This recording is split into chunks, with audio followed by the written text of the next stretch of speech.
నీకేమర్థమవుతుంది? Groups చదువుతున్న వాళ్ళే ఎలాంటివి నమ్ముతున్నారంటే, నేను అడుగుతున్నాను, ఐఏఎస్లు ఐపీఎస్లు ఇవి నమ్ముతున్నారంటే ఈ సమాజానికి ఎవడ పట్టాడు? దుష్టుడు పట్టాడు. ఇద్దరు ఎంఆర్ వాళ్ళు ఏం చేశారు తెలుసా? ఇద్దరు ఎంఆర్ వాళ్ళు వయసుకు వచ్చిన వాళ్ళ పిల్లల్ని నగ్నంగా పూజలు చేయించి ఆ పూజా చెంబులు నోట్లో గుద్దేసి నగ్నంగా పూజ చేసి చంపేశారు. ఎందుకు చంపేసిందని గవర్నమెంట్ అడిగితే గవర్నమెంట్కి ఇచ్చిన స్టేట్మెంట్ ఏంటంటే, మా దేవుడు మళ్ళీ వచ్చి రాత్రికి లేపుతాడు మా పిల్లల్ని. ఇలాంటివి ఎవరు నమ్ముతారు? ఎంఆర్ఓలు, తహసీల్దార్లు, ఐఏఎస్లు, ఐపీఎస్లు, డాక్టర్లు, ఉన్నతమైన చదువు చదివి ఇంజనీర్లు ఇలాంటివి నమ్ముతున్నారంటే వీళ్ళందరికీ ఎవరు పట్టాడు? ఆడు పట్టాడు. నేను మళ్ళీ చెప్తాను, చదువు ఉన్నవాడికి ఒకలాగా, చదువు లేని వాడికి ఒకలాగా, మేధావికి ఒకలాగా, మేధావికి ఒకలాగా, ఒక్కొక్కరిని ఒక్కొక్కలాగా అది డిస్టర్బెన్స్ చేస్తోంది. యువత ఎక్కువ ఎక్కడ పడుతున్నారు చెప్పిన? క్రామ వికారమైన చర్యలకి. యూట్యూబ్ కానీ ఫేస్బుక్ కానీ ఎక్కువగా వల్గారిటీ ఎక్కువ నడుతాను. ఈ వల్గారిటీ అంటే అపవిత్రత. దాన్ని ఏమంటే చెప్పిన? బైబిల్లో దాని పేరు అంటే చెప్పిన అపవిత్రమైన ఆత్మ. అపవిత్రత అంటే ఏంటండి? చెత్తవ చూపిస్తుంది, చెత్తవ ఆలోచిస్తుంది. నువ్వు అపవిత్రత చూస్తావంటే నీ దగ్గరికి ఎవడొచ్చాడు? అపవిత్రాత్మ వచ్చింది ఏమనుకో. ఒకడేమో నరహత్య చేస్తున్నాడు, ఒకడేమో అపవిత్రమైన పనులు చేస్తున్నాడు, ఒకడేమో భయంకరమైన మూఢనమ్మకాలు నమ్ముతున్నారు. ఎందుకు నమ్ముతాడు? లంకి బిందులు దొరుకుతాయని ఒకడు, మంచి జరుగుతుందని ఒకడు, ప్రేమ సక్సెస్ అవుతుందని ఒకడు, పెళ్ళి అవుతుందని ఒకడు, లేనిపోని దురద కార్యక్రమాలు చేస్తాడు ఒకడు. ఇవన్నీ ఒక్కొక్కడు ఒక్కొక్క యాంగిల్లో అది పాడు చేస్తుందంటే పౌలు అన్నాడు, ఇది దుష్టకాలము. ఇప్పుడు చెప్పండి, ఈ సొసైటీ బాగుపడాలి అంటే, ఏదేనో లాంటి సమాజాన్ని చూడాలి అంటే దేవుడు చేయబోయే మళ్ళీ నిర్ణయం ఏంటి చెప్పనా? ముందు దుష్టుడిని తీసేయాలి. ఐగుప్తి బాగుపడాలి అంటే ఐగుప్తి దేవతలకు తీర్పు తెచ్చాలి.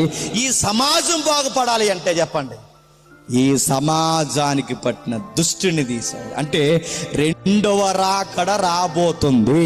ఐగుప్తి మీదకి దేవుడు వచ్చాడన్నది ఎంత వాస్తవమో ఈ ప్రపంచం మీద కూడా దేవుడు రాబోతున్నాడు. అది త్వరలోనే రాబోతున్నాడు. దాని పేరు ఏంటయ్యా అంటే, దాని పేరు చెప్పండి, రెండవ రాకడ. ఇప్పుడు చెప్పండి, రెండవ రాకడ ఎందుకు? దుష్టునికి తీర్పు తీర్చడానికి. రెండవ రాకడ ఎందుకు?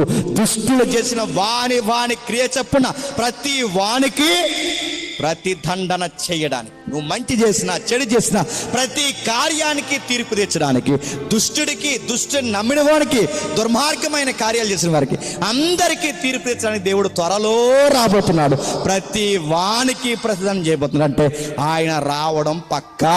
రాత్రికి ఐగుప్తిలో సంచరిస్తేనే, ఐగుప్తి తొలి సంతానం అంతా చనిపోతే, రాత్రికి ఐగుప్తిలో సంచరిస్తే ఐగుప్తిలో పశువులన్నీ తొలి సంతానం చనిపోతే, ఈసారి ఒక్కొక్కరిలో తొలి సంతానం కాదు, ఆయన రెండవ రాకలు ఏం జరగబోతుందో తెలుసా? ఊర్లే వల్లకాడు కాబోతున్నాయి.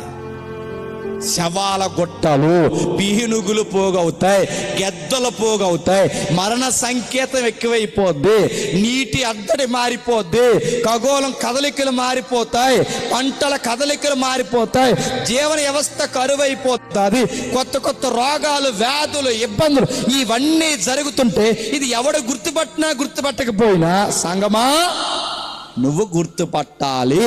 నీ వరుడు సమీపమునే ఉన్నాడు, ఆయన వస్తున్నాడు.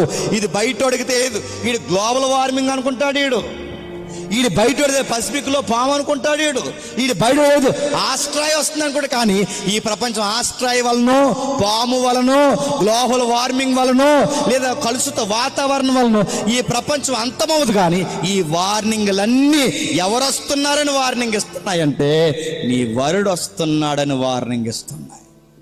మీరు చూడండి, ఎన్ని చట్టాలు చేస్తే మారుతారండి? మారుతున్నారా మనుషులు? చట్టాలు చేసే కొద్ది రెచ్చిపోతారు. అమ్మాయి నిన్న మొన్న ఒక వార్త తిరుగుతుంది.